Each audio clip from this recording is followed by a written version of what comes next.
रविंद्रनाथ टैगोर द्वारा लिखित कहानी फूल का मूल्य। शीतकाल के दिन थे।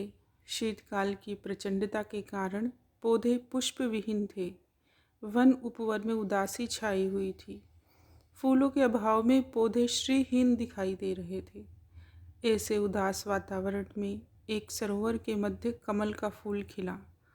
फूल को देखकर माली प्रसन्न हो उठा। उस माली का नाम सुदास था। ऐसा सुंदर फूल तो उसने कभी उसके सरोवर में खिला ही नहीं था। सुदास उस फूल की सुंदरता पर मुग्ध हो उठा। उसने सोचा कि यदि मैं यह पुष्प राजा साहब के पास लेकर जाऊंगा तो वह प्रसन्न हो उठेंगे। राजा साहब पुष्पों की सुंदरता के दीवाने थे। इस शीतकाल में जब पुष्पों का अभाव है तब इतना सुंदर पुष्प देखकर उसे इसका मनचाहा मूल्य मिलने की उम्मीद थी। उसी समय एक शीत लहर आई। सुदास को लगा कि यह पवन भी कमल के खिलने पर अपनी प्रसन्नता प्रकट कर रही है। माली को यह सब शुभ लक्षण लगे। वह सहस्त्रदल कमल के फूल को देखकर मन ही मन फूला नहीं समा रहा था।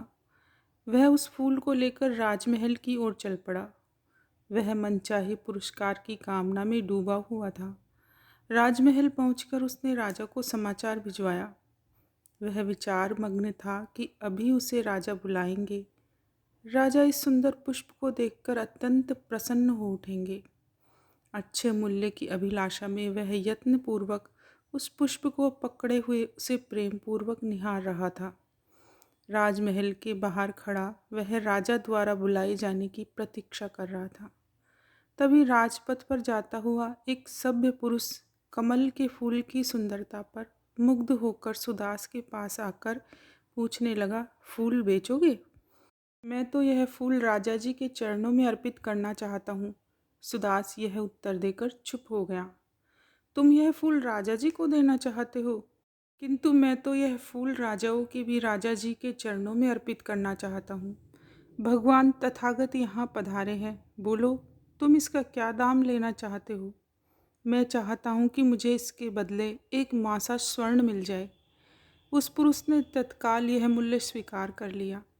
तभी सहनाइयाँ बज उठी, मंगलवाद्य बज उठे। सुंदर थाल सजाए हुए सुंदर युवतियों का झुंड उधर ही चला आ रहा था।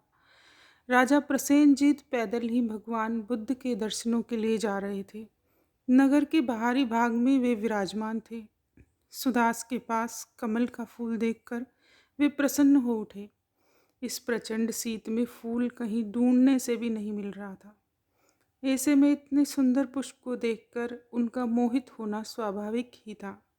उनकी पूजा की थाली में पुष्प की ही कमी थी। राजा जी ने सुदास से पूछा, इस फूल का क्या मूल्य लोगे? सुदास बोला, महाराज, फूल तो यह सज्जन ले चुके हैं। कितने में? 1 मासा स्वर्ण में।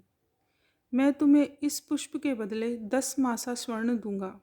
राजा जी की वंदना करके उन सज्जन ने कहा, सुदास, मेरी तरफ से 20 मासे स्वर्ण ले लो।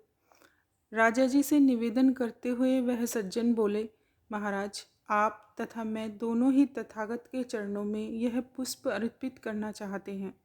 इसलिए आप और मैं इस समय राजा या प्रजा न होकर भक्तों की तरह ही व्यवहार करें तो ज़्यादा उचित रहेगा। भगवान की दृष्टि में सभी भक्त एक समान होते हैं।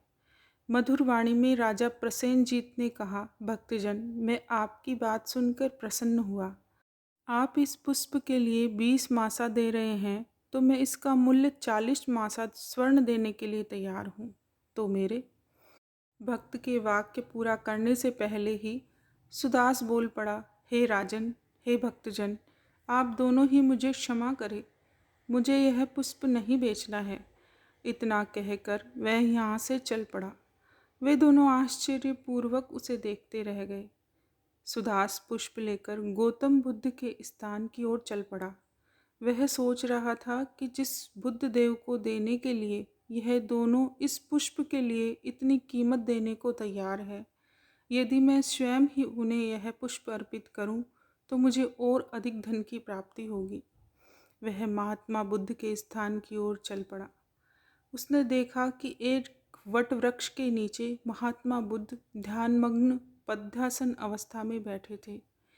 उनके मुख पर एक अद्भुत आभा थी, चेहरे पर अद्भुत तेज था, होठों पर हास्य की स्मित रेखा थी।